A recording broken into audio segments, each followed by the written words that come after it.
স্বাধীনতার ঘোষক নিয়ে কথাবার্তা বলছে। কয়দিন পর হয়তো বলবেন গোলাম আজম সাহেব ছিলেন স্বাধীনতার ঘোষক। নারীর আসন আপনারা নিকৃষ্টভাবে দেখানোর চেষ্টা করছেন। ভুল করে হয়ে গেছে, হ্যাক করেছে, অমুক করেছে এই বলে প্রথম আল্লাহর বাণী যিনি গ্রহণ করেছেন তিনি তো মুসলিম, তিনি তো একজন নারী। যিনি প্রথম মুসলমান হন তিনি নারীর হন একজন বিবি খাদিজা। তাহলে আজকে সেই নারীরা এত অবমূল্যায়ন কেন আপনাদের কাছ থেকে?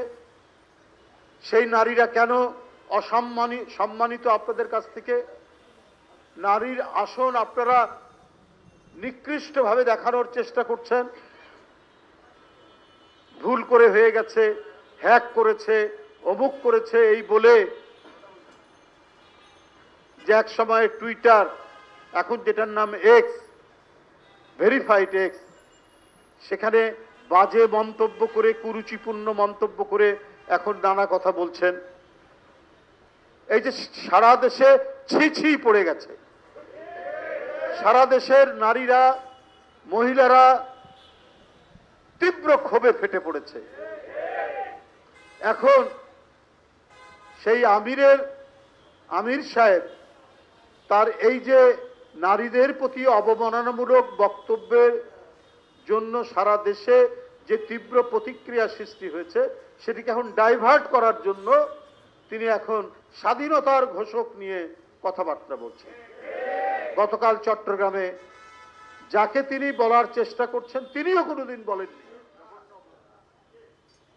যিনি প্রকৃত ঘোষক সাবেক রাষ্ট্রপতি জিয়াউর রহমান, সেই সময়ের মেজর, যিনি স্বাধীনতার ঘোষণা দিয়ে গোটা জাতির দিশা দিলেন, গোটা জাতিকে যুদ্ধে ঝাঁপিয়ে পড়ার মন্ত্রণা দিলেন, তার সাথে তার সহকারী হিসাবে যিনি কাজ করেছেন তিনিও তার বইয়ে বারবার অত্যন্ত সম্মানের সাথে জিয়াউর রহমানের নাম বলেছেন। এখন জামাতের আমির সাহেব আমাদের সেই বড় ভাইকে, অলি ভাইকে প্রথম ঘোষক বলছেন। তো আপনারা এটা বললে এটা কি মানুষ গ্রহণ করবে? উনি তো কখনো বলেননি। উনি তার পেশাগত জীবনে, সামরিক জীবনে সহকারী ছিলেন এবং জিয়াউর রহমান যখন দল গঠন করেন সেই দল গঠনের সময়ও তিনি তার একজন সহকারী ছিলেন। তিনি যে বই বের করেছেন সেই বইয়ের মধ্যে আছে। এখন জামাতের আমির রাজনৈতিক স্বার্থে সেটা বলার চেষ্টা করছেন। আপনাদের স্বাধীনতার সাথে কি সম্পর্ক ভাই? হানাদার বাহিনী আমাদের মা বোনদের উপর যখন অত্যাচার করছে, সেই অত্যাচারকে তো আপনারা অত্যাচার বলেননি, সেই নির্যাতনকে আপনারা তো নির্যাতন বলেননি, বরং তাদেরকে আপনারা সমর্থন করেছেন, পৃষ্ঠপোষকতা দান করেছেন। আজকে কোন মুখে, কোন উদ্দেশ্য নিয়ে আপনারা স্বাধীনতার ঘোষণা নিয়ে কথা বলছেন? কয়দিন পর হয়তো বলবেন গোলাম আজম সাহেব ছিলেন স্বাধীনতার ঘোষক। এটা আপনারা বলতে পারেন, কারণ আপনারা মিথ্যা বলতে কখনোই পিছপা হন না।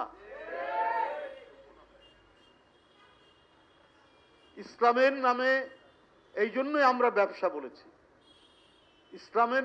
ইসলাম সবচাইতে বেশি ঘৃণা করে যেটা, ওটা মুনাফিকি।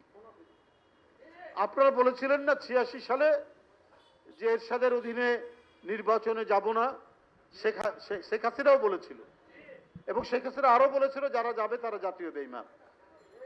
শেখ হাসিনা 24 ঘন্টার মধ্যে গেল, জামাত ইসলামও 24 ঘন্টার মধ্যে গেল, এবং জনগণের কাছে ওয়াদা করে তারপরে ওয়াদা বরখেলাপ করলেন। বেগম জিয়া যাননি, কিন্তু